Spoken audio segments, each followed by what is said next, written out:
We're talking with Duke head coach David Cutcliffe. You guys have a lot of veteran leadership this year, probably as comfortable as you've been, right, with the up and down the lineup? Yeah, these guys, we're going into our 5th season, so we have some 5th-year seniors that have been with us in our system.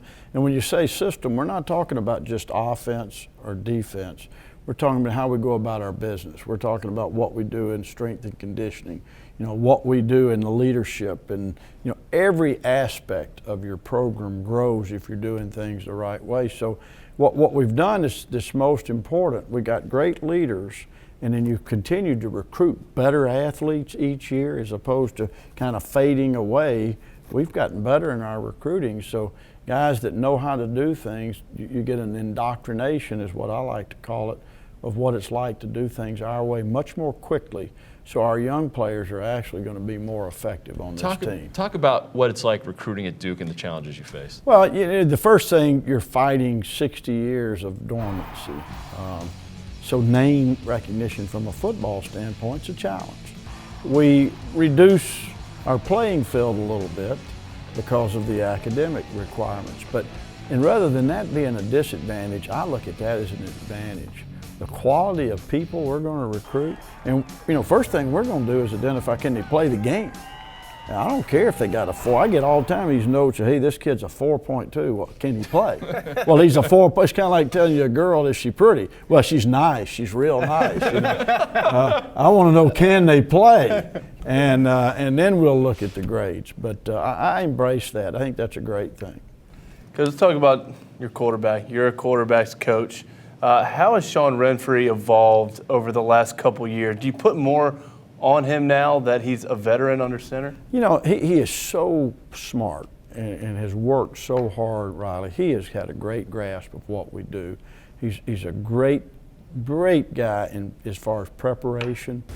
Here's where I want to see Sean. When you're in a situation where we're at Duke and we're working hard and the margin of error is not very good, and you can find yourself playing to not make a mistake, particularly when you're very conscientious, like Sean is. You'll never hear a coach say this. I'd like to see him be a little less conscientious and a little more aggressive. There's a magic in there. And you can be that when you prepare like he does. He can't really make a careless mistake because nothing he does is careless.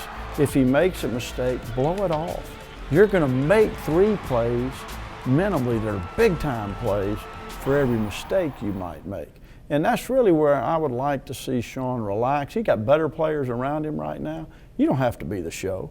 You just go play and let them do their thing. And I think that mentality can help him this year. I never had anybody tell me that.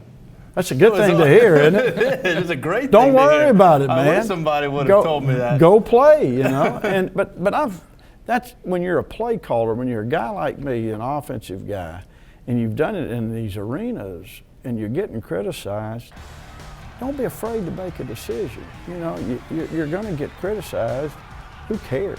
And last question I want to ask you, coming into your 5th season, that's 4 years of your recruits. Mm-hmm. How big of a deal is that to have the guys that you have recruited out of high school be on your team? Well, they're people that fit what we do. Right. We have always focused on speed. I'm not a real big size guy. I would value speed far over size in any sport, and certainly in football. So at this point, this team runs better.